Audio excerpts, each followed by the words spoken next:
Boom! What's up, y'all? Welcome to the DJ Kenny Parker Show. We do this every Tuesday, 8 p.m. Eastern Standard Time. Let me move this camera over just a little bit. Like that. Word. What's up? Spook Round 4Q in the building. You are first again this week as usual. What's good? Floetry One, what's good? Gregory Nettis, what's good?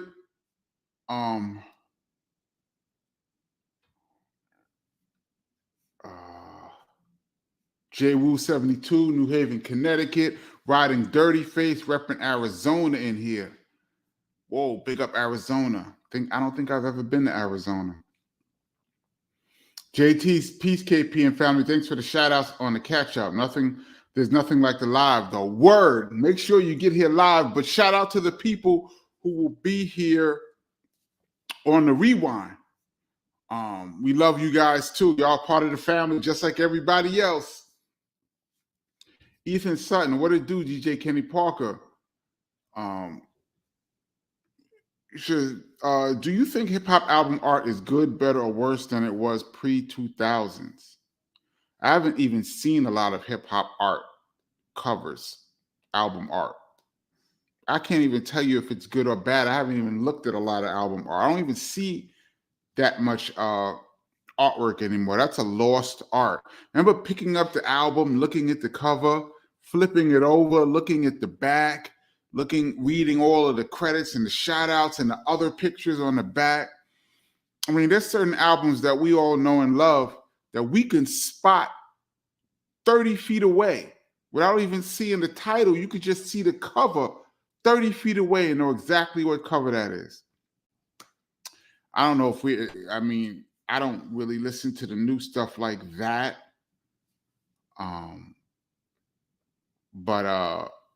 Yeah, I would go with back in the day.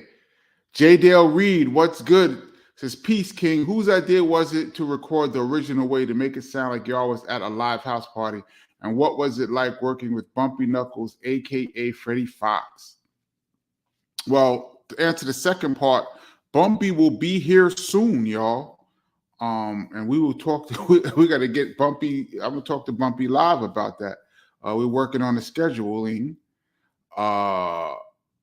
It was KRS-One's idea to do the original way, like that. And I walked right in with the beat, and we immediately put it up in SB1200. What happened was he took a handheld microphone. I believe it was a 58, or he might have used an even cheaper microphone than a 58. And we recorded not in the vocal booth, but in the studio control room, which is not really a soundproof room like it would be in the vocal booth. And so we recorded me in the room, the engineer, KRS, Freddie Fox was all sitting like right around the control room. So it really was live in the studio. And then we added effects and everything. But yeah, that was KRS-One's idea. Great question. That was on the Sex and Violence album. For those of you that haven't seen my Sex and Violence breakdown, please check out the Sex and Violence breakdown on this channel. I did it about a year ago. Speaking of a year ago, y'all, we're at show number 63. We're going strong. I do believe I don't remember how many we've done in a row. I'm thinking about 60 of them. Because at first it was getting on sporadically. And then after like 2 or 3 of them, we decided to do it every Tuesday. So I do believe about 60 of them have been in a row. Every Tuesday, 8 p.m. Eastern Standard Time. Earl Green says, what's good, everyone? Hit the like button. Yes, please hit the like button if you get a chance. It helps with the algorithm. What's everyone's top 5 Just Ice songs? Shout out to Just Ice. He was on the channel a few months back. I think it was the beginning of the summer. Earl Green says Cole Getting Dumb, Gangster of Hip Hop, Going Way Back, Lyric Licking, and Latoya Is Mine. That's a nice 5. I would have to have Mash It Up. Has to be in that mix. For me, I would go Latoya, Gangster of Hip Hop, I loved. Going Way Back, I love. Mash It Up, I love. And maybe Cole Getting Dumb. I loved Lyric Licking, but I would replace that with Mash It Up for sure.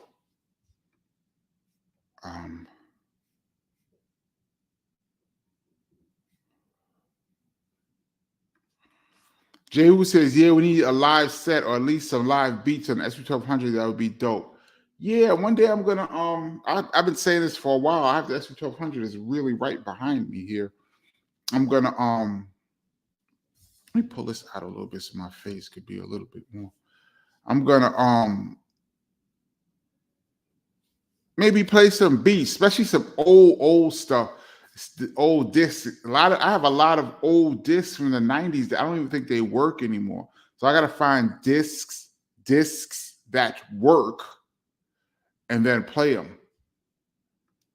Rod Justice Hip Hop, peace. Let's see. Charles 13X, what's good? They're talking about J. Rue the Damager, my dude. That's my boy right there. Shout out to J. Rue the Damager. Super fam.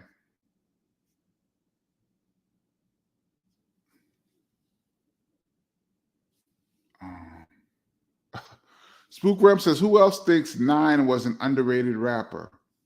I don't know if Nine. First of all, shout out to Nine. That's the homie. I don't know if people be underrated. I think people be rated about where they should be rated. I think wherever you think Nine should be, in my opinion, he's about in the mix where he should be. A dope 90s MC who had a couple joints to me. Underrated to me means where most people have you, you should be higher based on, I guess, your body of work or your lyrical ability, even though lyrical ability is subjective, but your body of work should have you higher probably than where people rank you relative to other people. That's what I would say somebody's underrated.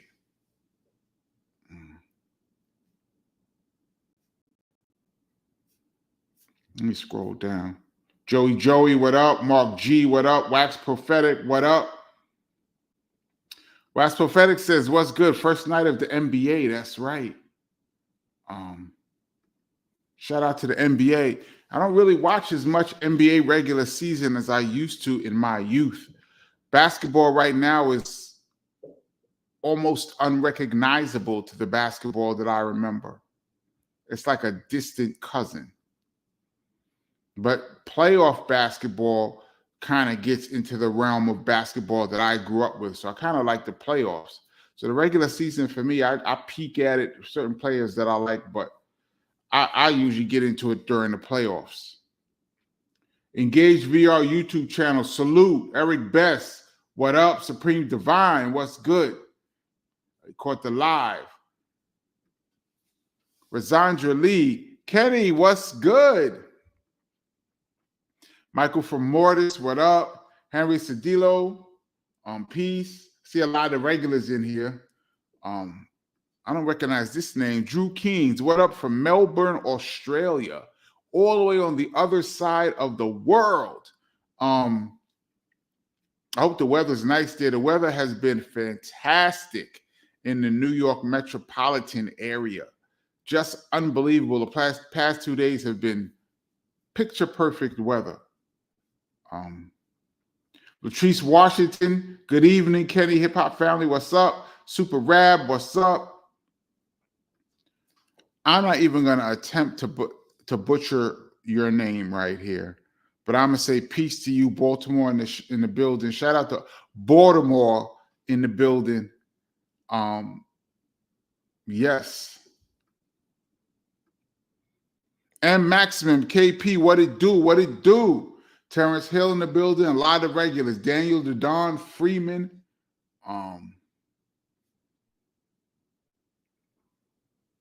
Let's see. Kurt Music, Derek Mallory's, Minneapolis, St. Paul. Shout out to Cold Minneapolis. Gregory Nettis said Boston Celtics is embarrassing the Knicks already. Damn. Henry Munez. Peace from the DMV. Peace. Sweet Goldilocks, what up? Haitian Space Program says, yeah, Midnight Marauders is one of those albums you could recognize a mile away. I'd recognize Midnight Marauders. I'd recognize Low End Theory. There's quite a few of them. Like Illmatic, Ready to Die, Public Enemy albums. Just maybe because De La Soul, 3 Feet High and Rising. I'd recognize that album a mile away. Born Allah, peace, Kenny. Peace to the gods and earth. Peace from B More. Born Allah, what's up? What's up to all the new people that's checking in? This is good. See some new heads in here. DJ J Nice, what's up? Ilroy is late, but you here. Never late. You're always on time. Whenever you get here, you get here. Henry Muniz says, Kenny, can we talk about our favorite, the best out? I guess you mean album covers.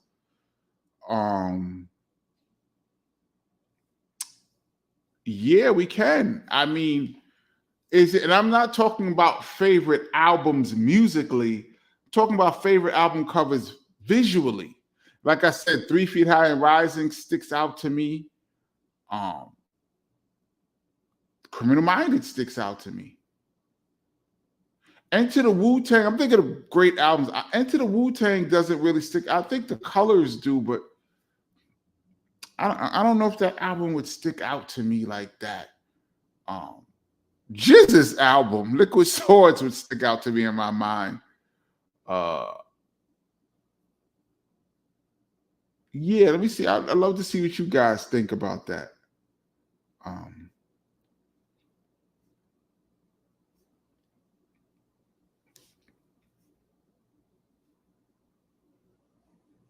Brand Yakubian, what's up? So, hey, hi, Kenny. Did you get a KRS-One action figure? No, I did not. No, I did not. Reggie Johnson says, sup, KP? Did you know Sugar Shaft? Yes, I did. I used to see Sugar Shaft in the club all the time. If you look at my KRS-One versus X-Clan story that I did on this channel, I go more in depth about our relationship with X-Clan. But long story short, yes, I did know Sugar Shaft. Rest in peace to Sugar Shaft. Henry Cedillo, Kenny, have you had a chance to check out Ice Cube's new video titled Ego? I only saw like the first minute of it. I started watching it and I had to go. This was like 2 days ago. Or was it yesterday? Yesterday or the day, I think it was the day before yesterday. Shout out to Ice Cube. He's one of my favorite artists ever. And he just dropped a new single. I don't know if it's a single for something, but shout out to Cube.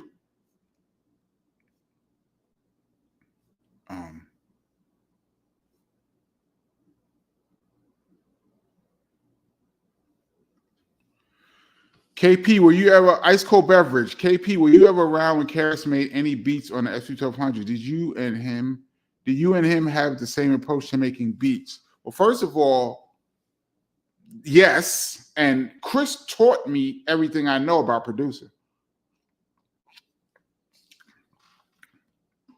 I have my own style that's a little different than his, but he showed me, basically, he didn't sit me down and showed me. I just sat and watched him and asked a lot of questions to understand what he was doing production-wise. And then I had a chance to go into his record collection and dig and find some of the records that he used to make other records.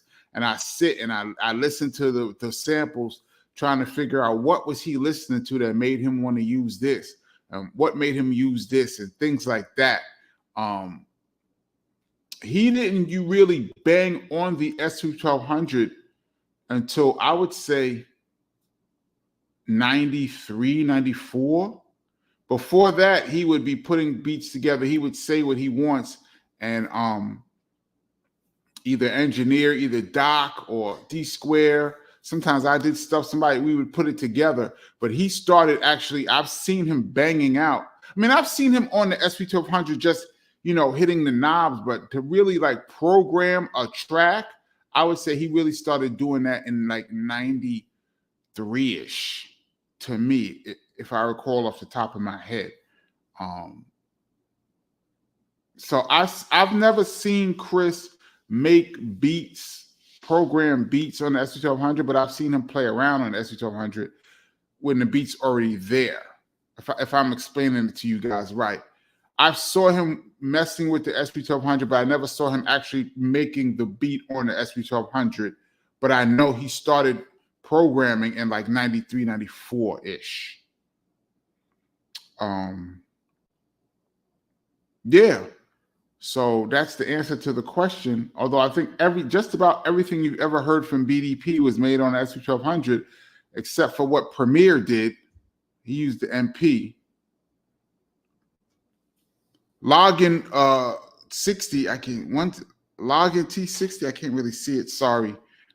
Great question though. What is your favorite breakbeat, Kenny? That is a great question. My favorite drums are probably Synthetic Substitution.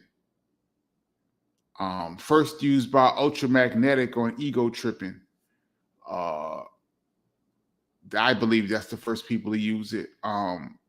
That's probably my favorite drums. Favorite break with music. Oh, man. Probably Freedom.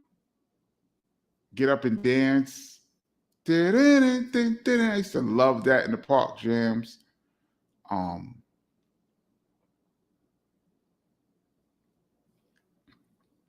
Probably Freedom, just because I heard it in the parks before sampling. And then, a bunch of people sampled it. But if I try hard, I could probably think of a bunch of records that people sampled that I like. But off the top of my head, Synthetic Substitution drums and Get Up and Dance. Mr. C, haven't seen that name in a while. Was good. Let me scroll down a bit because I be getting stuck, y'all, and a lot of comments be happening. I be missing it. Mike Rock 25 said the NBA is dumpster juice. It's torture watching a full game. I don't know. Just the positionless basketball and all of the wild 3-pointers. I don't know. It's not for me. The softness, they opened up the game and allowed players to have freedom of movement. But I think it helped the offense, but it took away some of the creativity on the defensive end. All of these reviews, every few minutes, they're reviewing a play. Somebody get hit in the head, that's a stop, and you got to review it. Sometimes somebody just got bumped. It's too many reviews. I'm not trying to diss the NBA, but it's just not for me. Charles 13X, Kenny, did you or KRS-One ever breakdance or attempt to breakdance? I could say for myself, never. And for KRS-One, I have never seen him attempt to breakdance in my life. Not saying he hasn't, but I have never seen him attempt, think about it, or even bring up breakdancing for himself. But it's possible he's done it when I didn't see him. For me, never. Brenda Kubian, were you one of the faces or the Midnight Marauders cover? No, I wasn't, and I feel like I should have been. I don't know what happened that I didn't get that call. Benny Doyle, what's up? Another Tuesday. Let's get to rolling. Let's get it. Benny Doyle, scroll down. Let's go. We talked about this last week. Kenny, what's up? Has Chris ever been inducted into the Rock and Roll Hall of Fame? No, he hasn't. But shout out to my favorite rap group, A Tribe Called Quest, for being inducted into the Rock and Roll Hall of Fame. That's a tremendous honor. Yeah, long time coming. We talked about this too a few months back. What is my favorite posse cut? Symphony is my number one. I think Symphony is probably the best posse cut ever. It's my favorite. Like I said, I'm a Tribe head, so Scenario could be my favorite. Between Scenario and Scenario Remix, that could be my personal favorites. But I think the Symphony is the greatest posse cut, performance-wise.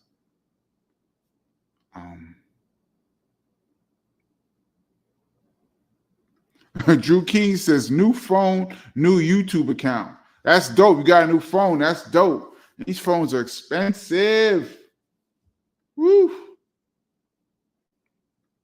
Pete, please listen to my playlist. I like that. It says Fear of a Black Planet. I guess you're talking about album covers. I would recognize Fear of a Black Planet instantaneously. And Straight Outta Compton. I would definitely recognize. I'm talking about 30 feet away, y'all. 30 feet away, will you recognize Straight Outta Compton? Maybe.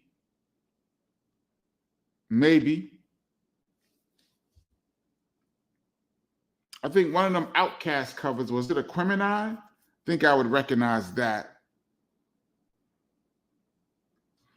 Anyway, hey KP, what's up? I missed last week. Was out of commission. I'm feeling much better now. Yes, glad to see you feeling better anyway. Your family here on this channel, so glad you're feeling better. And Maximum, I'm here every Tuesday. This is the fam. Yes, every Tuesday, 8 p.m. This is interesting. Terrence Hill, Kenny, you should have the new listeners post a peace sign to show that they are new or something like that. Word. We should start doing that. I think I'm going to say, I don't think I'm going to remember. Hope y'all remind me. I think I want to say at the beginning of the show, if you're a new member, please post the peace sign so that we know that you're brand new and we can give you a proper welcoming. Yes. Kurt Music is Raising Hell. I would recognize Raising Hell with the green and the colors. The colors, I would recognize Raising Hell from afar. I probably would recognize Biz, one of Biz's albums. I can't remember what the name of it off the top of my head. Muddy Waters is a classic cover. Muddy Waters is one of the great covers, actually. Actually, so is There's a Dark Side was a great cover, too. The one where he's buried up to his neck, that's There's a Dark Side, Redman. That's an incredible album cover. Wax Profeta said the Parliament Spaceship album, great album cover and pop. But yeah, that Parliament, yeah. I would recognize that.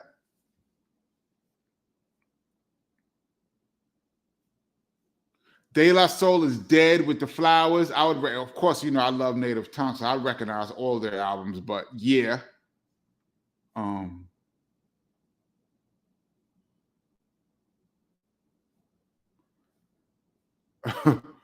El Tico Loco says Ice-T Power cover. Is that the one with Darlene on the cover? Shout out to Darlene, the homegirl Darlene. Obviously, that would be memorable. The Chronic, yeah, absolutely. I recognize the Chronic.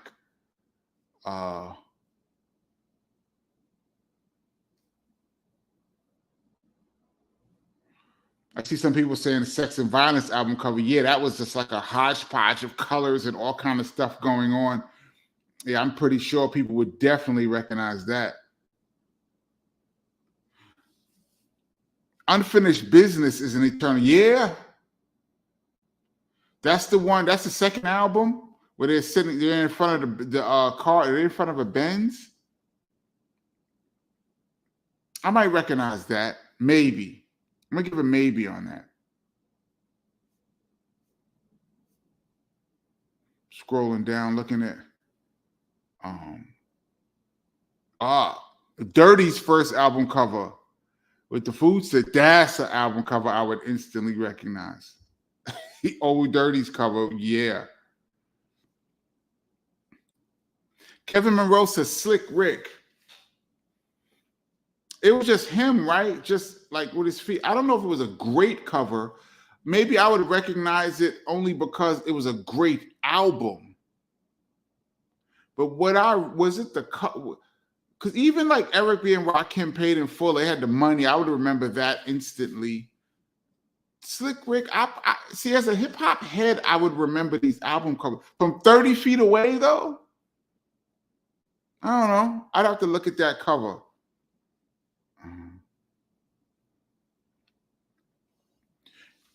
Great question here. Brand Yakubian, was there ever an instrumental version of Criminal Minded or other BDP albums? Yes, there's an instrumental version of Criminal Minded. It's yellow, and it says Criminal Minded. What is it? I think it's called... it's Criminal Minded. It's KRS and Scott, but they're not holding the guns. It's yellow. And then there's a special pressing of Ghetto Music instrumentals. There was like a couple of boxes of those made. There's only like a few left, man. I sold a couple on eBay to some collectors who wanted them about 8 or 9 years ago, about 10 years ago. And I still have like 2 or 3 of those Ghetto Music instrumentals. Chris had a box in storage somewhere. Who knows what happened to that? I think those are the only 2 albums that had a whole instrumental.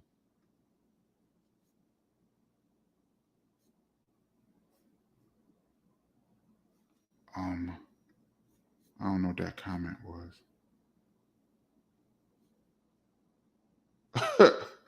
Please, this is a Doggy Style is the worst cover ever. The cartoons, no Snoop on the front.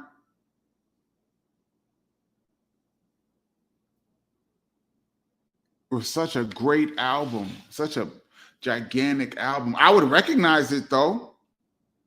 I would recognize Doggy Style. I would recognize that album from 30 Feet Away.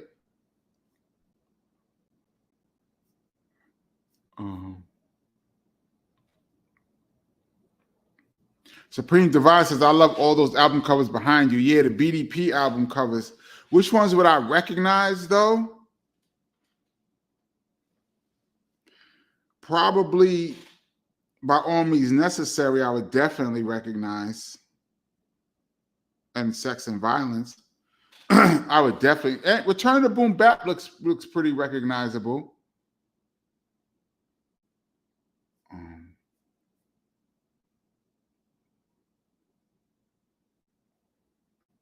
Spook Realm says, does KRS prefer writing bars to beats or making beats to his rhymes? That's a great question. But Chris writes all the time. He comes to the studio with stacks of notebooks. So I believe that he's not writing to beats that he makes. I believe he just be writing to anything. My recollection, I think Chris just be writing to anything, not just to his beats. Because we've done songs in the studio where I just had the beat and he just went through his notebook until he found something that he liked that went with it, and he just goes.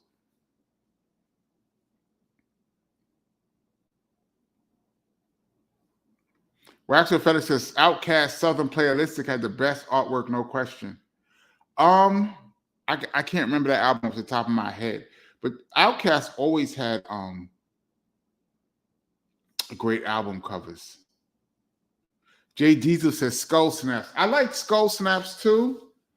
Drum break, but it got used so much. I mean, so did Substitution, so did Impeach the President, but for me,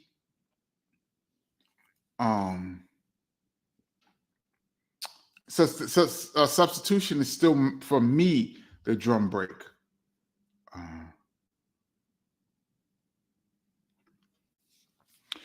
Tybo 2020 says, so you didn't see him make Just Ice second and third albums then, because he did those in 87 and 89. I was in the studio when Chris was working on the second Just Ice album. I was in the studio for a couple of those tracks. But like I said, he was not on the SP1200 banging out like that. I believe that the engineers were doing a lot of the drum programming of what he wanted. But I wasn't there. So, but I'm pretty sure in 87, 89 that Chris wasn't making beats all by himself in his crib on the drum machine like he did later on. Because even the Kenny Parker show, I remember we was in his crib right before we went to the studio, and he pulled the records that he wanted to use. And he's like, I'm going to use this, I'm going to use this, I'm going to use this. And he took the records, to the studio, and he made the beat in the studio. You know, if he had an SP1200 in his crib, he would have made the beat in the crib. So yeah, even in 1990, he wasn't banging out yet.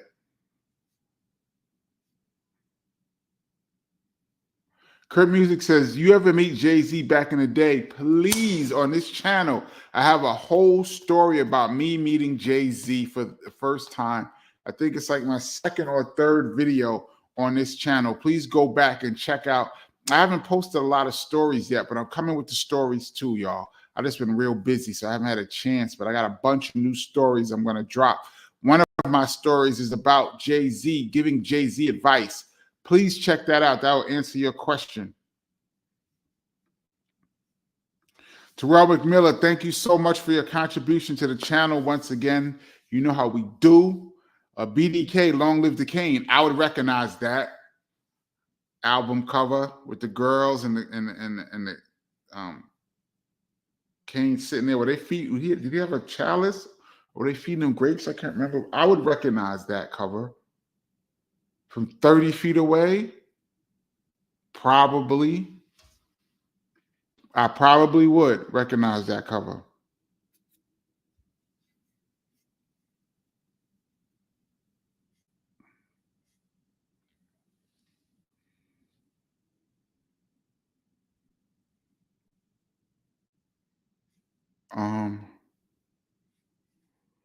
Jewel TV says, Kool and the Gang are getting inducted. You know, I've talked plenty on this channel about the Rock and Roll Hall of Fame and how I'm very confused by their criteria. I mean, how is Kool and the Gang getting inducted in 2024? What is different in 2024 for Kool and the Gang that wasn't there in 10 years ago, 2014?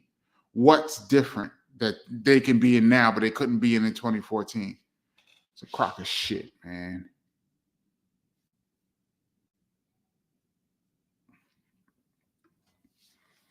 Ross Coffee, Peace King, where can I find that interview KRS did with Shabba? I've never seen that.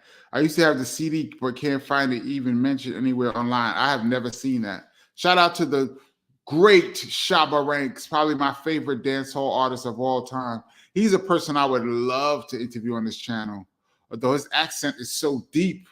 He might have to talk slow, but shout out to Shabba. He's a good dude. Last time I seen Shabba many years ago, he was like, we your brother. We your brother. Shout out to Shabba Ranking.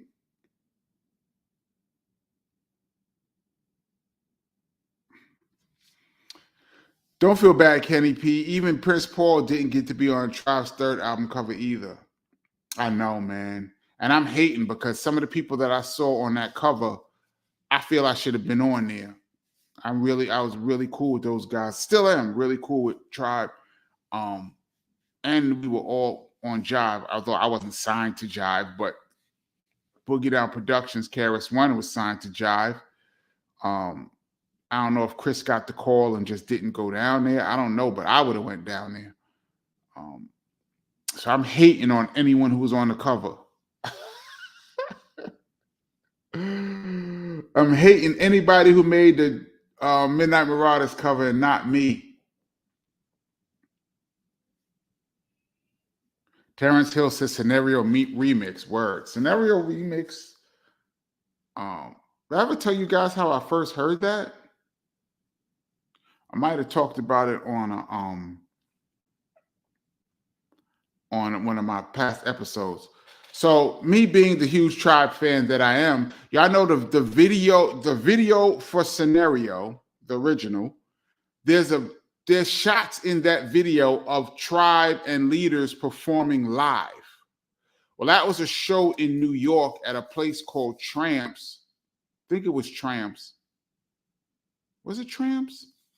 Either Tramps or another spot. The show was De La, Leaders, and Tribe. And I did not have a ticket. So I came early and snuck in to the building to make sure I was in the building. And I remember actually thinking about it.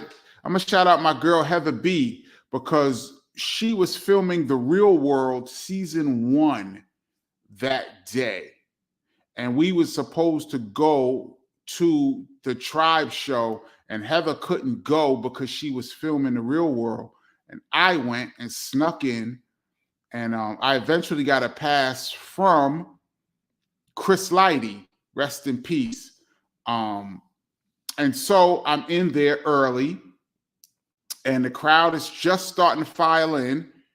And I see Boogie Brown. What's up, Charlie Brown? And he's like, yo, we just left the studio and we just did the remix for Scenario. And I'm like, a remix to Scenario? How does it go? And he was like, I got the cassette right here. So he had just left the studio. He says, I'm going to play it in the sound system. And he went up to the DJ booth. The DJ was either just getting on or they had some music playing before the DJ got on because the crowd was just coming in. And so he put on the Scenario remix on a cassette in this big arena as the crowd was coming in. And I heard, here in 1992, we have, the Busta Rhymes intro, 7 MCs, one which is the spiritual essence. Then that beat dropped and the dun, dun, dun, dun, dun, dun. Oh my God. And he came back down, and me and C Brown was rocking to the remix. And then when he said, making moves, y'all, on and on and on, check it out to the break it door, all that, he was standing right next to me. And I was just like, yo, as a native tongue head, I was in absolute heaven. So I heard Scenario remix literally right as they left the studio. Shout out to Charlie Brown for playing that. And yeah, that's my favorite. That's my favorite posse cut. And then as I say that, JT gonna pull out the Headbanger. Why are you gonna do that, man? Headbanger. I got a Headbanger story. I think I gotta, I need to make these are not really epic fails though. We had a show, and I met up with Chris. We were riding to the show. I think Chris had bought custom vans for us, because I don't know if you people know that KRS-One doesn't fly. So everywhere we went around the country was either tour bus, Amtrak, or these custom vans. He bought these custom vans, and he had like 2 of them. This was enough for everybody to travel. And so we jumped in the van, and Chris was like, yo, yesterday I ran into Parrish Smith from EPMD, and he played me a new song. And he was like, I don't know. He said, he put me in the car. He said, Parrish had the Benz. He said Parrish had the crazy Benz, and we jumped in the Benz, and he played this song. He was like, I don't know if it was because we sitting in the Benz and he had on the fisherman hat. Chris was dying. He was talking like this, making me laugh. He said, I don't know if he had on because I was in the Benz and he had on the fisherman hat or what, but he played me some song called Headbanger. Man, when this record comes out, it's gonna be crazy. And I'm like, Headbanger. First of all, the title sounds like it's gonna be something. And Chris, KRS-One, for those that don't know, I call him Chris. Chris is going, yo, Parrish played me this Headbanger. It's coming. Fast forward a few months later, and the album dropped, and the Headbanger exploded. Shout out to K Solo, shout out to Redman. And I remember going to see EPMD, the whole hit squad at the Apollo Theater in New York City. And EPMD was doing their show, and the show was rocking. And, you know, they're doing their hits. And then there was a pause, and then people was just getting restless because they wanted to hear this song. And like there was a pause, and then the whole crowd just started going, the Headbanger, the Headbanger, the Headbanger. And it just started growing to like the whole Apollo is going, the Headbanger, the Headbanger. And I remember Eric and Parrish was like, yo, wait, like we're gonna do it. We got like a couple songs to do. Like still got like 2 or 3 more hits, and the crowd just going, the Headbanger, like that. And then finally, I think it was Parrish said Negroes, and then that beat dropped in the Apollo. And I don't know if any of you have ever been to the Apollo or got to see footage of the Apollo, but the Apollo, when they love you or they love you in the Apollo, they go absolutely wild. And when the Headbanger came on, pandemonium. And when the Redman's part came, over. I was right in the front row. So that's my Headbanger story. I hope you guys enjoy me. When y'all say stuff, it just brings back some memories. So that's my Headbanger story. KRS-One told me it was coming, and he was not lying. Anyway, Posse Cut, Headbanger is way up there too.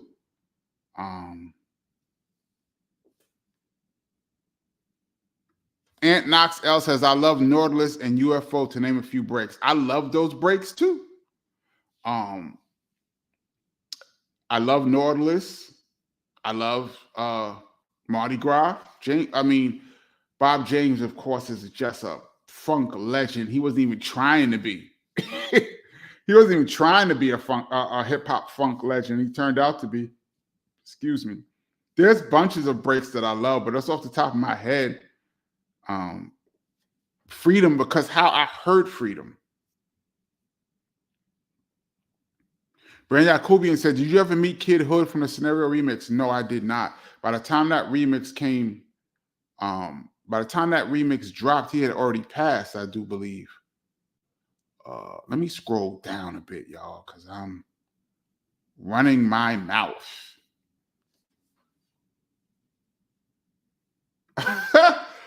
Greedo Kenobi says, the backside of the power cover is even more iconic. Yes, it is.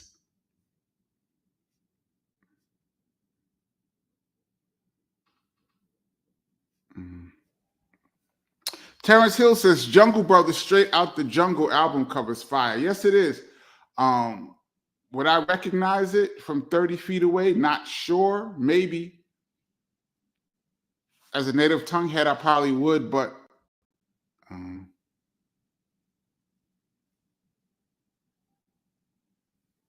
this is a great question.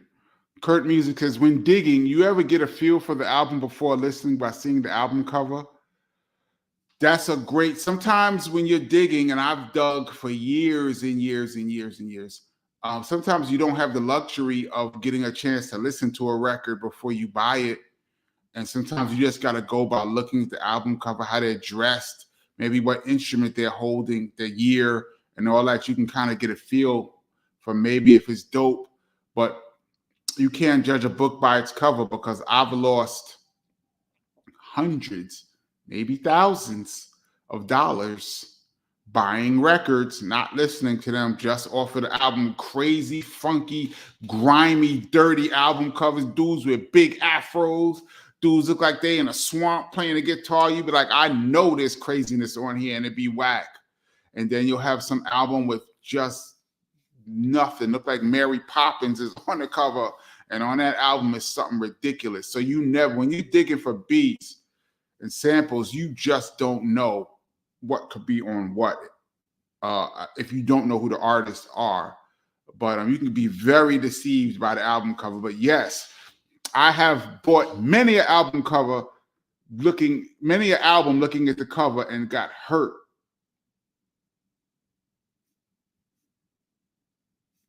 Hurt bad. I've spent a lot of money on records that couldn't find nothing. Then again, it's a matter of opinion, because I have albums that I listened to and didn't hear nothing. And then somebody else will make a hit and you find out that the sample is on an album you already have. I'm like, I got that album. And this sample went right past me. Boop.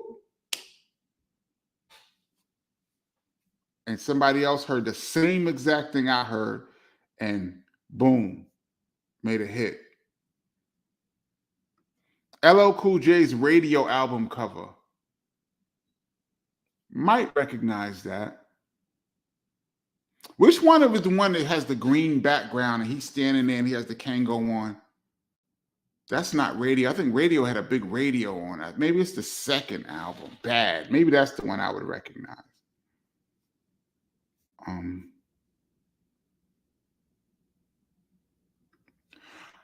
Ice Cube, America's Most Wanted, Edward Burks. That I would recognize, but I love Ice Cube too. But yeah, that album cover is extremely recognizable.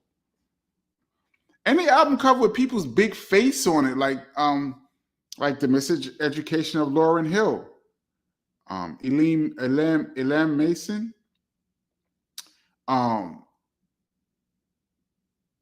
yeah, and the Fugees. I mean, these are just big face album covers, but I would recognize the Fugees album cover from 30 Feet Away.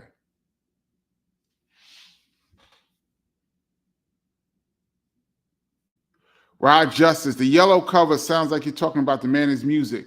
You're right, but no, the instrumental album is also yellow. I wish I had a copy of it around here.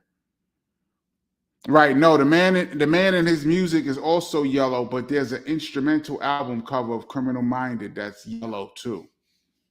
I do believe it's yellow, yeah. It was in stores.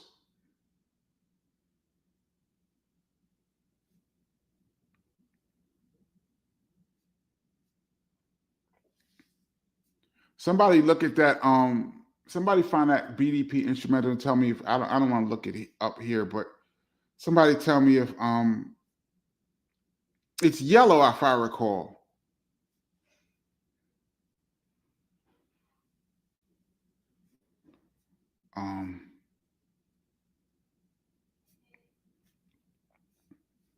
Main Source, Breaking Atoms. That was actually a dope album cover. Would I recognize it from 30 Feet Away? Probably. Shout out to Large Pro, who was on the channel, by the way. Would I recognize it from afar? Maybe. For me, I'm talking about for me. Wax Prophetic, Black Sheep album cover, very recognizable. Yeah. I would say, I would agree with that.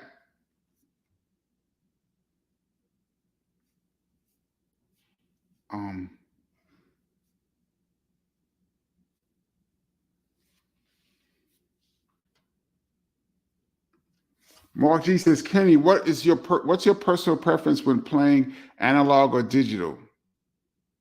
And if so, digital, what's your go-to format? I don't have a personal preference. It's whatever. I like playing vinyl, especially 45 parties. I like doing those. But I use Serato when I use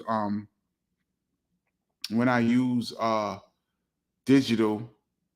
Although I've been messing around with my iPad, and there's a program called DJ Pro Algorithm.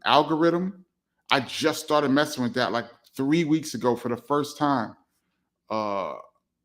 Sometimes I DJ in spots where I don't even need to bring that much. And I was thinking about carrying my iPad and seeing if I could do it. So I'm going to give it a shot and see what happens.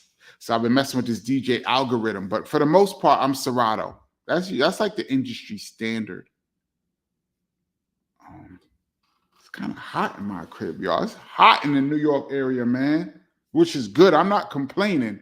It was getting a little cold. I was feeling a little down, but they gave us 80 degrees today. I'm gonna do a big scroll down, Benny Doyle style. I see a lot of Ice-T.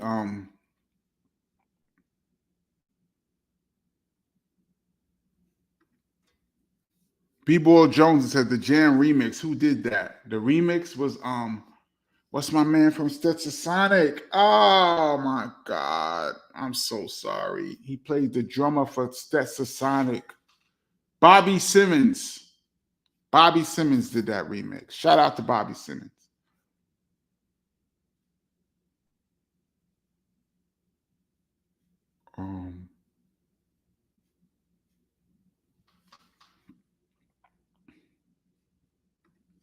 Anyway, he says, we just learned that Shabba is our family. Word? Oh, that's dope. E-Money, what's good? Said DJ KP, I'm checking in late, but better late than never. Yes, of course, it's never late. We never late around here. Plus, shout out to the people on the Rewind. We do this every Tuesday, 8 p.m. Eastern Standard Time. Shout out to the people that's going to listen to this later on.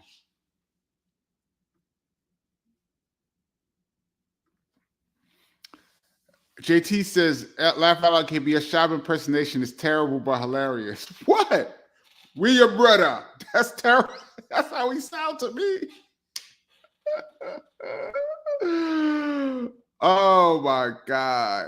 That's funny. Shout out to Shabba. That's my Shabba impersonation. That's the last time I saw him. That's what he said. Oh.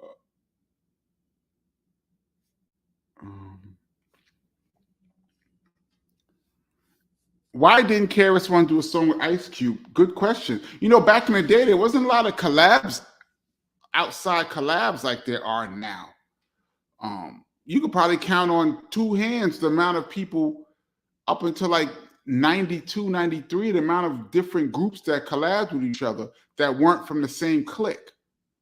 I mean, PE had Burn Hollywood Burn. I mean, there's a couple here and there.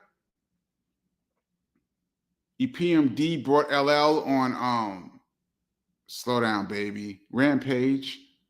I mean, there's a couple, but there wasn't a lot of collabs back in there. That would have been dope, though.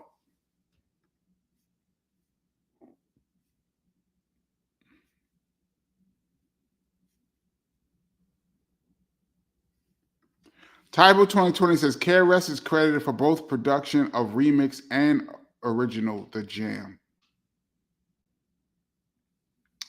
I actually worked on the original, uncredited, and that was early in my career. And the remix is Bobby Simmons. I know that for a fact. I don't know what the credits say.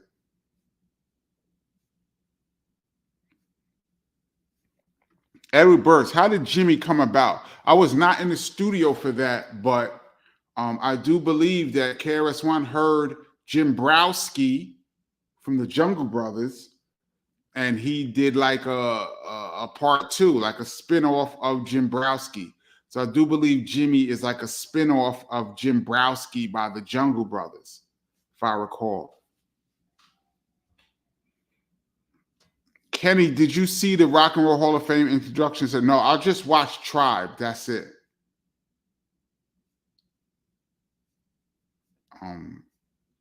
I saw my man Jerobi up there too. Shout out Jerobi. That's my dude.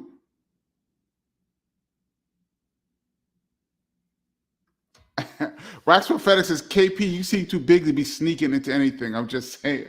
Yeah, I've snuck into mad concerts. I've snuck into 4 Hot 97 summer jams. When I mean sneak in, I mean I have no ticket at all. No ticket, not on the guest list. I snuck into Rock the Bells 3 times. Yo, if there's people on the bill that I want to see, I am gonna try to sneak my way in there and figure out how to get in. Yeah, I could do a whole special on just sneaking into venues, man. It's an art to sneaking into places. Being big can be a hindrance. Also, being Kenny Parker and knowing people in the industry helps tremendously, because when people see you, like security or people, they don't think you're out of place being there, although they don't know that I have no ticket and no pass and nothing, but they would assume that I belong there, so that helps. But I've been places where they didn't know me at all and I snuck in. And Knox L says Supercat was fire too. Guess y'all talking about dancehall artists. I loved the Don Dada. Supercat was supposed to go on at the famous KRS-One PM Dawn incident. I did a whole breakdown of KRS-One and PM Dawn on this channel about 2 years ago. If you guys did not see it, please check it out. Up next was Supercat, I do believe, and he never got to perform.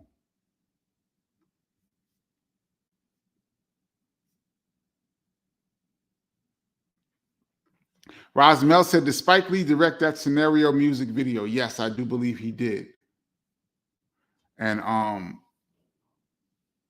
there is footage in that video. You can see some live footage of Tribe and Leaders doing Scenario. I was at that show. That's the show I snuck into.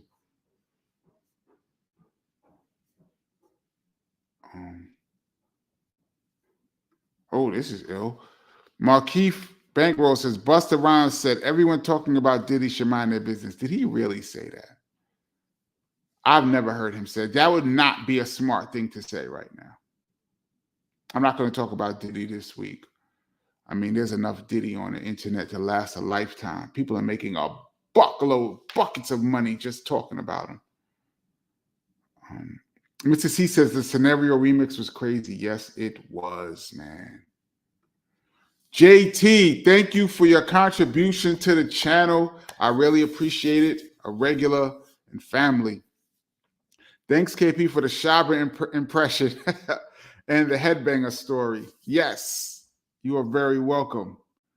Terrell McMillan, once again, thank you so much for your contribution to the channel. My dude says, yo, what would be dope if KRS got a hold of Brother J and did a collab, maybe even a battle album or track together? They did do a song together, I do believe. I do believe Brother J and KRS did a song a few years back, maybe 10 years ago. If they got together and did a whole project, that would be dope. Shout out to Brother J. But they did do a song together. You should go back and check that out. I don't remember the name of it.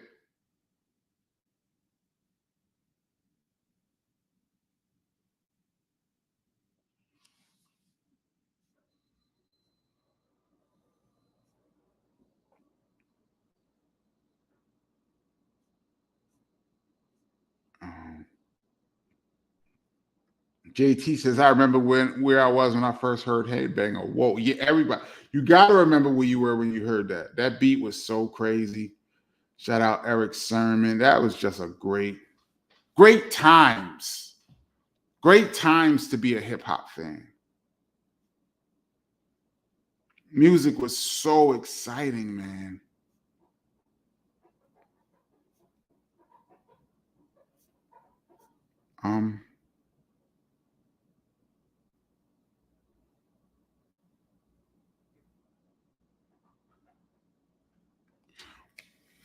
This is interesting. I don't have the answer to the question, but I'll read it out. So, what did KRS mean when he said that the beat to Just Ice, the Desolate One, was put together by the programming chemist DJ Doc, but also produced exclusively by yours truly, the scientist KRS-One? That's probably exactly how it went. KRS-One knew exactly what he wanted to do, and Doc put it together. And I say every week that I'm going to have Doc on the show. I need to call Doc. I spoke to Doc, and Doc said he's going to come on the show. His name comes up often on this show. So yeah, we need to have Doc. Doc could clear up so many things. But yeah, that's exactly how KRS said it. Is exactly how I believe a lot of the early records were made. Sugar Daddy Williams, thank you so much for your contribution to the channel. Much appreciated. He says, keep the history alive, Kenny. Yes, I'm trying to. I mean, just trying to get all these stories out and things that I saw. You know, this channel is the first time I've really been speaking ever in hip hop history. But I was around for 30 plus years of just observing stuff in the cut. So I have a lot of things that I've seen that no one else could say because they're not me. So I say that to say I'm just, as you guys say things, I'll be remembering things and I'm like try to get them out so that it's just out there, different stories. So yeah, just trying to keep the stories alive.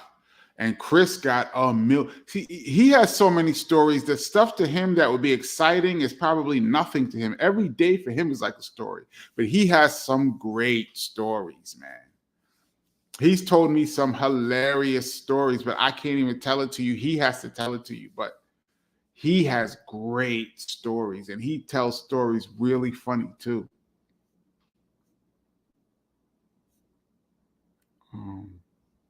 Yes, Brand Jacobian. Criminal Minded Hot Club version is the instrumental. That's what it's called. The Hot Club version is yellow, and that's the instrumental album.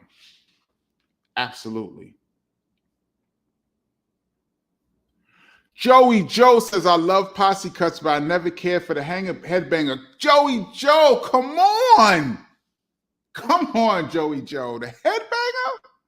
Joey Joe. But that goes back to what I say all the time about music being subjective. I think the headbanger is one of the most incredible posse cuts of all time. And Joey Joe said he never cared for it. And both of our opinions are correct. So yeah, that's why I always say music is subjective. There's no such thing as dope and whack because it's too subjective. I'm not going to get into that soapbox this week, but Joey Joe just made my point. But Joey Joe, I cannot believe that you don't like the headbanger, man. Go back and listen to it right now, Joey Joe. Just go right now. Just put on, not right now. As soon as we get off, put on headbanger. And just absorb that, man. Oh my goodness.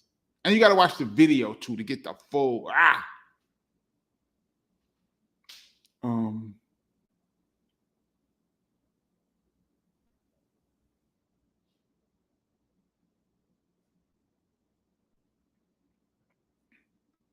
Edward Burke says Monty Law's Tidal Wave album is crazy. Yes, it is.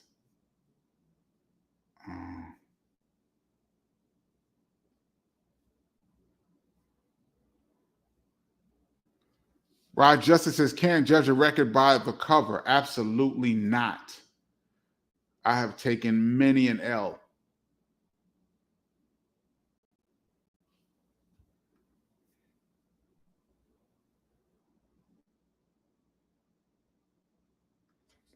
Sugar Daddy One Williams said, Darlene set off that Power album cover with that pump gauge tee she was holding. Yeah. Darlene was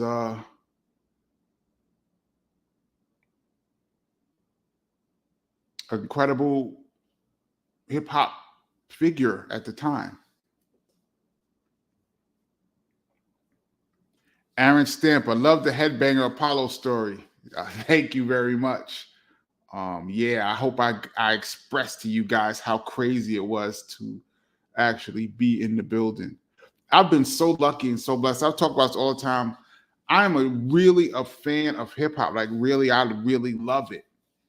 And I've been so lucky and blessed to be able to not only participate in creating hip hop and being in the business and seeing it from day one and just being able to get the behind the scenes look and seeing all the concerts. I've seen just about everybody perform up close and personal. I've been truly blessed, y'all. And you know, to be able to like your brother come and tell you, yo, there's a song called Headbanger coming. I mean, we've had a few conversations like that. I've came to him with songs. He's come to me with songs. I don't know if I've mentioned this on this channel, how me and KRS are always arguing over music. And it's usually he doesn't like something that I like. And he's very hard to get to like something. So when he gets excited over something, you're like, whoa, Chris is excited? What is this? You know what I mean? When he's like, yo, and when he said Headbanger, he was like, this record is coming, like make room. Like he wasn't lying. JT says, Joey Joe, what Headbanger? That's sacrilegious, fam. And I'm not even the biggest EPMD fan. I'm a huge EPMD fan. But yes, Joey Joe, man. Matter of fact, Joey Joe, cut me off right now and go listen to Headbanger. Just give it one more time. And as I say that, Ilroy is going to bring up Buddy. Why would you do that? You know that Native Tongue is my favorite collection. I say that all the time, collective. And Buddy is probably a top 5 posse cut, and all my favorites are on one song. I should have been at that video shoot. I don't have a story about Buddy, although I've seen all of them perform that song. I think it was at the New Music Seminar, 1990, if I recall. I think the only time everybody on that song was there was at the New Music Seminar, 1990 in New York. I do believe it was that. And Mr. Long from Black Sheep was the DJ.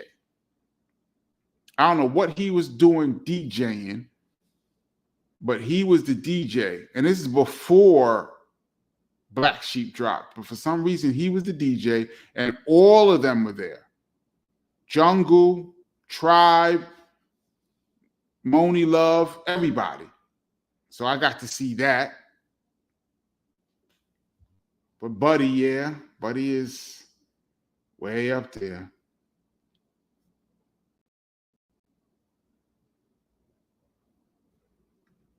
Mr. C says, Joey Joe, I agree with you. Headbanger didn't do it for me. Wow.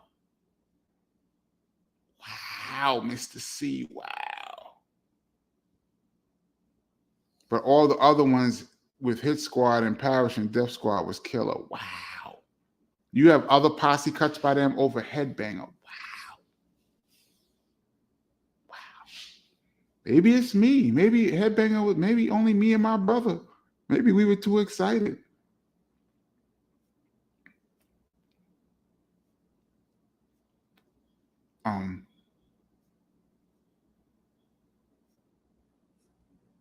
Let me scroll down.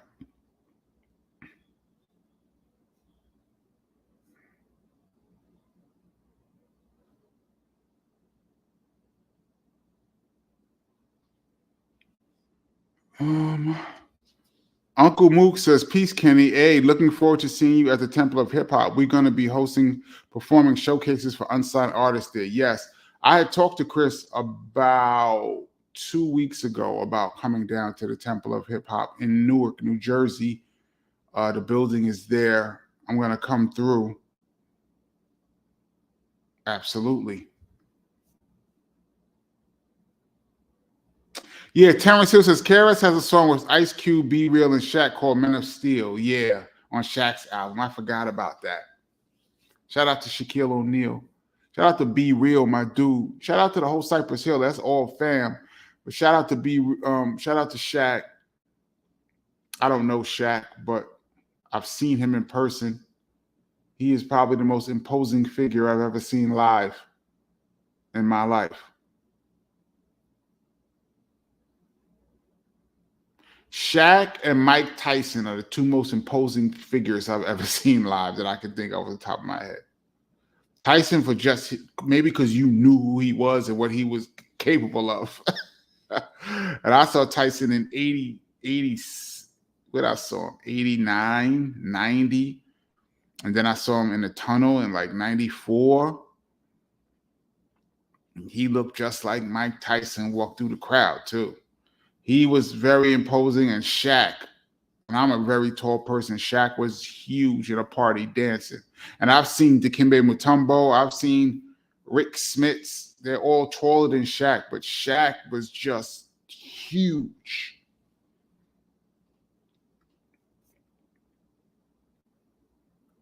And we're already over an hour. Just boom. Man. Let me scroll down because I'm trying to get I missed so many comments, y'all. There's so many comments. Y'all have a lot of good comments. I just be scrolling trying to catch something. FU2 says the Knicks are getting smacked by 30. After that trade and all of that.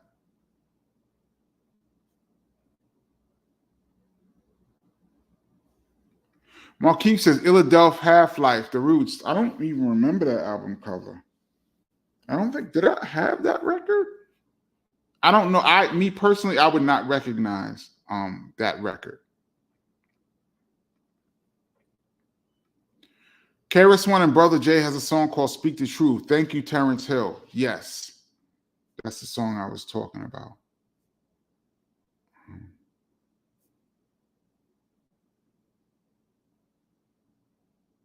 Patrick Sargent. KRS doesn't spotlight enough of his graffiti. He doesn't. And he has a lot of drawings and things. He even has a Kenny Parker when he did. First of all, he did one for me many years ago, probably in like the 80s. And for some reason, I lost it. I wish I still had it. It was dope. Then he's done other ones that he has like digitized. But yeah, he doesn't spotlight enough of his graffiti. He's a dope graffiti writer.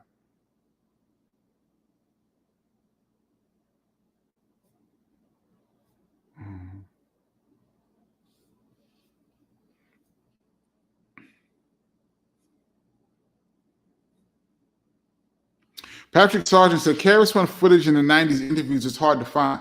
Matter of fact, most of the stuff from back in the day, hip-hop is not documented. And that's why I'm glad that artists are coming on and telling stories now, because you got to imagine today, I would say 90% of all hip-hop events and things that are going on are being documented, as you can see online. And you can find information. I would say upwards of 90% of everything that's being done, you can see. I would say in the 90s, I'm just talking about BDP. I'm going by my group. From what people know and the stuff that's out there, I would say 20, 30% of BDP is out to the public. As far as concerts, me personally, I've probably done well over 1,000 concerts with KRS-One from 1990 to 2000. Just 10 years, I've done over 1,000 concerts with him. And how many of them can you see? 10 maybe? Out of like 1,000? And that's the 90s. The 80s, you're probably getting like 5% of everything that happened you can probably see now. Forget the 70s. The 70s is nothing. You got some tapes. You got some Cold Crush tapes floating around, a couple flash tapes, and some pictures. That's it.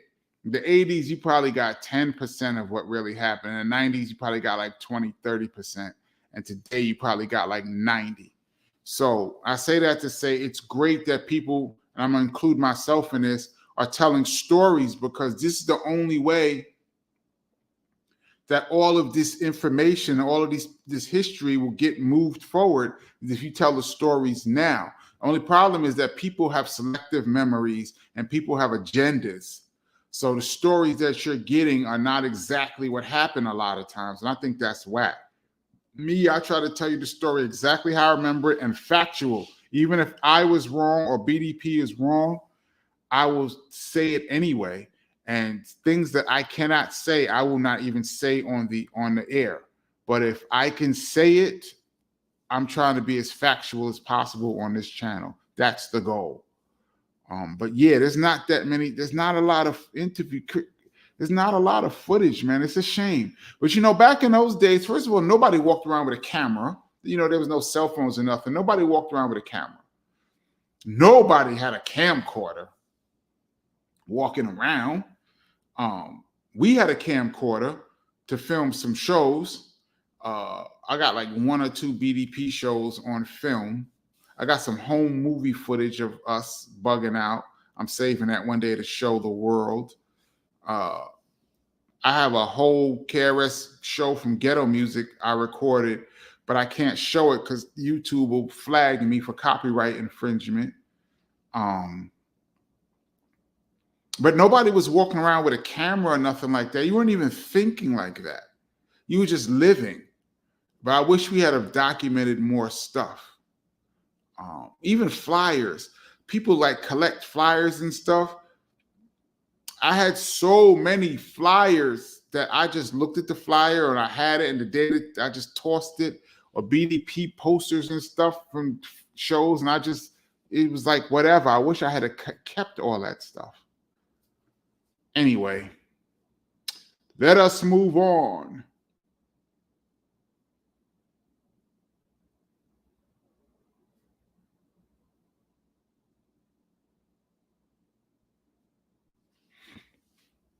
I'm trying to find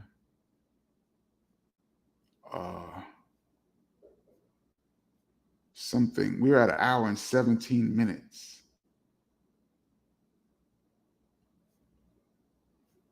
But I'm trying to find, we're not going anywhere just yet.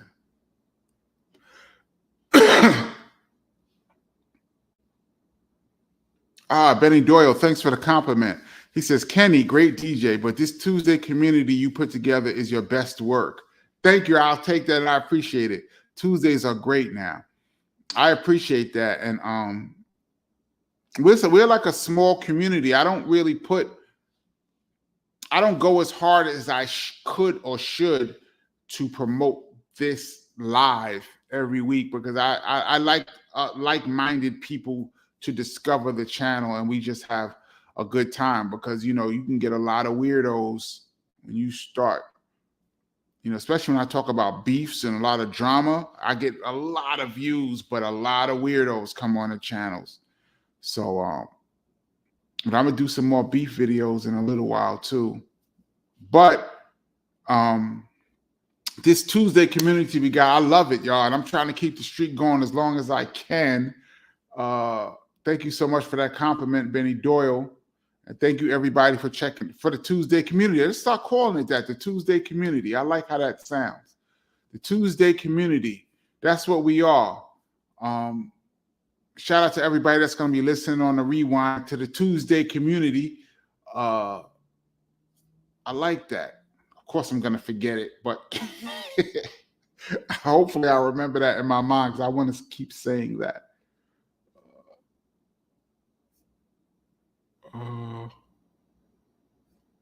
Dartmouth said my favorite dancehall artist. I think I said it about an hour ago. Shabba Ranks for absolutely. And I love Super Cat. I love these people I listen to a lot. Super Cat, I love from back in the day. Of course, Buju.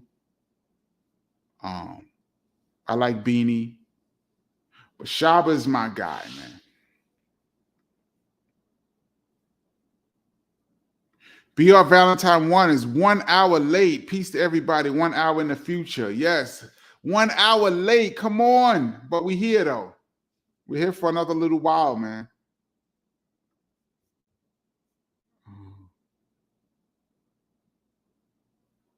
Aunt Knox L says, Busta Rhymes need to mind his business. He's already stuck his foot in his mouth with the statement about black minds have no culture. I don't know. Did he really say that? I have not seen that, so I'm not going to co-sign that. And Busta Rhymes is family, too. That's the homie.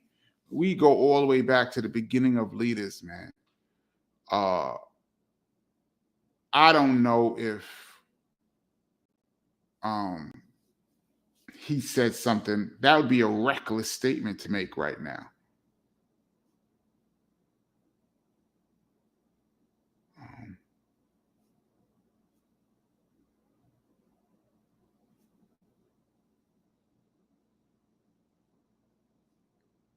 Joey Joe said, I've never seen the video to Headbanger either. Didn't have cable back then. You never saw the video either, Joey Joe? What's going on? I mean, nobody had cable back then, so granted. But by 92, cable was popping. What was going on, Joey Joe? Dartmouth, favorite Master Ace song? I loved on that album, is it Saturday Night? What's the name of that album? There's a song called The Mad Ones. I used to play that song all the time. I think he should have made that a single. The Mad Ones, I loved. Shout out to Master Ace One.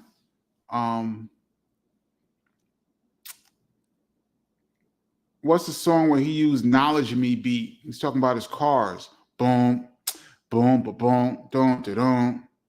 I love that track, Knowledge Me. And he took that track and made a song about his cars. I like that a lot too.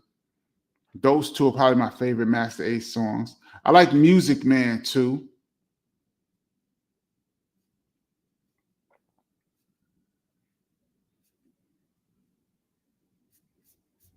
Scroll down, scroll down, scroll down. April 7th artwork said Mr. Long did the cuts on the original Buddy mix on the Daylight album. Really? I did not know that. I thought that was Maceo. Is that true, April 7th? That would be, wow. That would make sense while he was up there.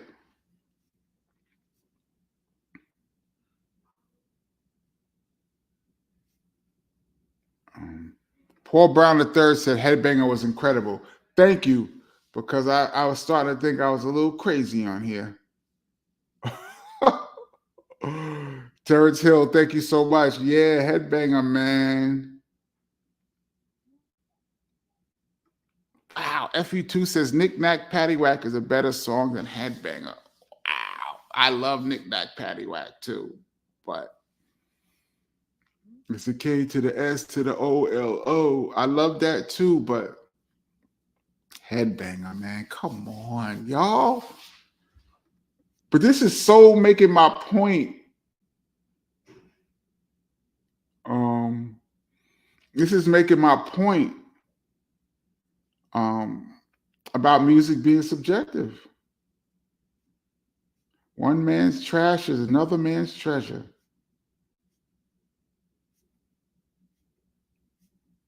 Somebody said Keith Murray was on Headbanger and y'all killing him on here. No, Keith Murray was not on the Headbanger. Shout out to Keith Murray.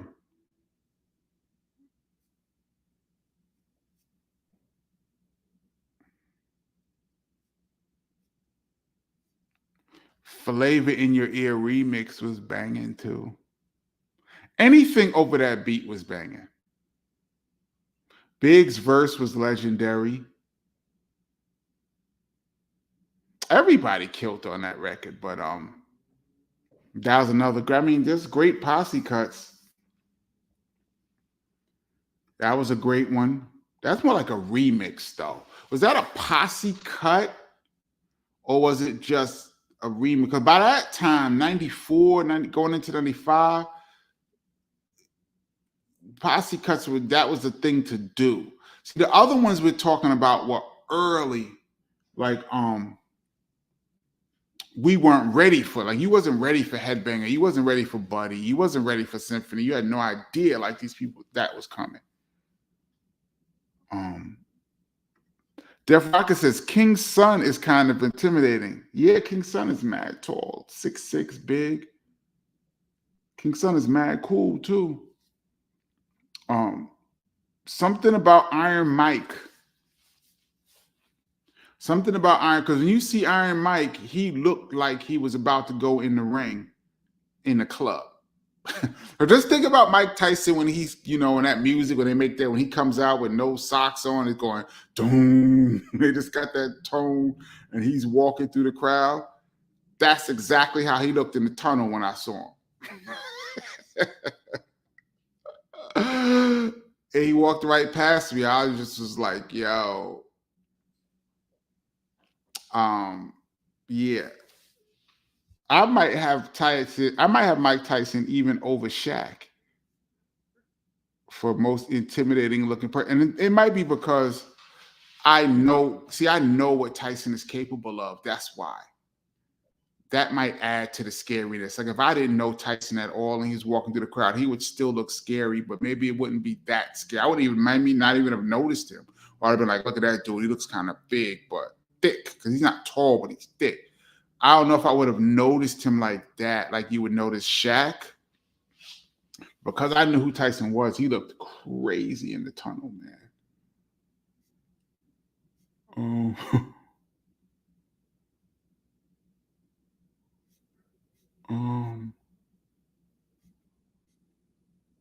Oh wow, somebody put Art Barraza, MC Shan looking bad.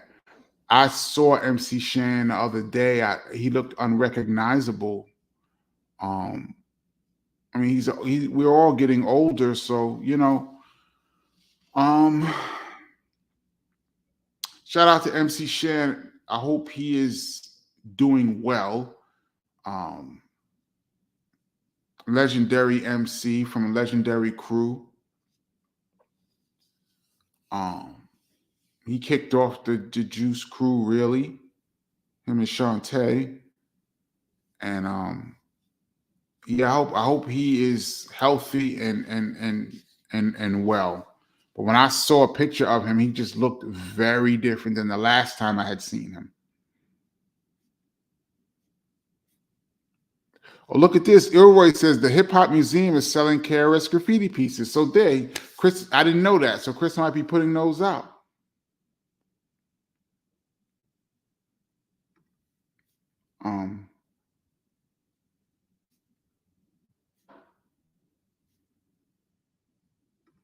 This is a name I haven't seen before.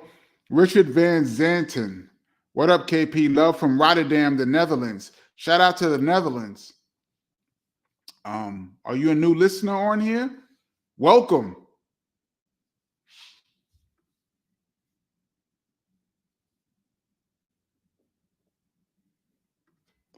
JT says that Nandy Johnson, Mike was all the way Brooklyn. My cousin used to tell me stories about him all the time. Yeah, he's from Brownsville. If you guys are not aware of New York City, New York City was the crime capital of America for decades. It's not like that now, but for all of the 70s and 80s and the 90s, New York was either number one or at the very top of the crime statistics in the country. And in New York, there's really three real main areas that's the most crime ridden. The South Bronx, Harlem, which is Upper Manhattan, and East Brooklyn, which is Flatbush, Crown Heights, Bed-Stuy, East New York, Brownsville, that whole section. You're talking miles and miles of just crime, high crime. And also Queens has its spots, but according to the statistics, South Bronx, Harlem, and Brooklyn were the most dangerous areas. Now, in Brooklyn was number one, most crime. And in Brooklyn, the number one crime section in the number one crime city, the number one crime section in Brooklyn was Brownsville. Brownsville is the number one If somebody says, "Yo, I'm gonna come to your crib where you live," and you say Brownsville, they're gonna be like, "Nah, I'm good." Nobody's coming to visit you if you live in Brownsville. And when you think of Brownsville, think of Mike Tyson and think of MOP times 1,000. So yeah, when you say Mike is all the way Brooklyn, I mean, he used to be committing crimes when he was the heavyweight champion of the world. I seen the interviews where he was like, he was heavyweight champ, the youngest heavyweight champ, and he would come to Brooklyn just to hang out with his boys because he missed them, and they would be doing something wild, and he would go along with them. Heavyweight champion in the world doing petty crimes. That dude was wild, man. We never really got the proper Mike. I've seen a few Mike Tyson movies.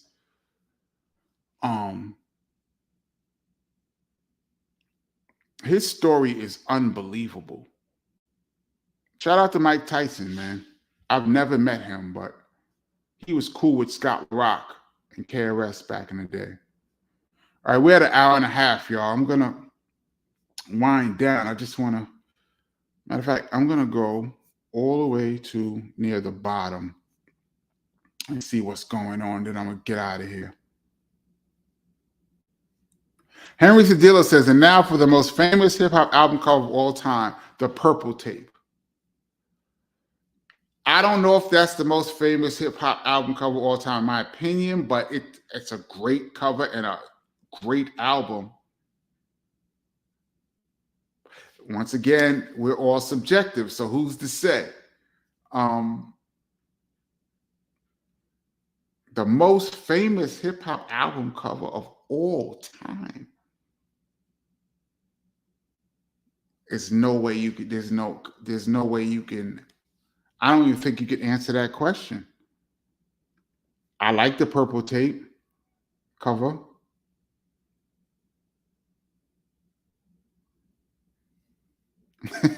Joey Joe says, CKP, now I'm going to get online flack for you replying to my Headbanger comment.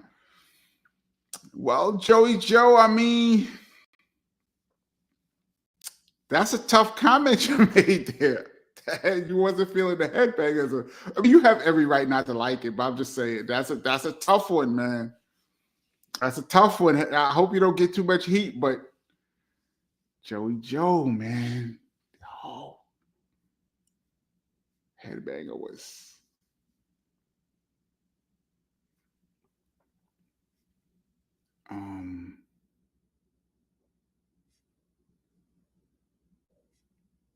I'm gonna get out of here. Slaughterhouse. That was the name of the Master Ace album. I love that album. Yeah, Derek Stender said Mad Ones was on Slaughterhouse. Yeah, first of that album was banging. Absolutely. And Born to Roll was the one where he used the Knowledge Me beat. Don't. Thank you for clearing that up. I used to, anything on that beat. Somebody should bring that beat out right now. I bet you it'll smash. Terrence Hill said Me and the Biz. Me and the Biz was fire. Man, I saw Master Ace says he regret making that song for some reason. Biz was not available, and I think he should have waited or something. I saw some interview like that, where he regretted doing Biz's voice.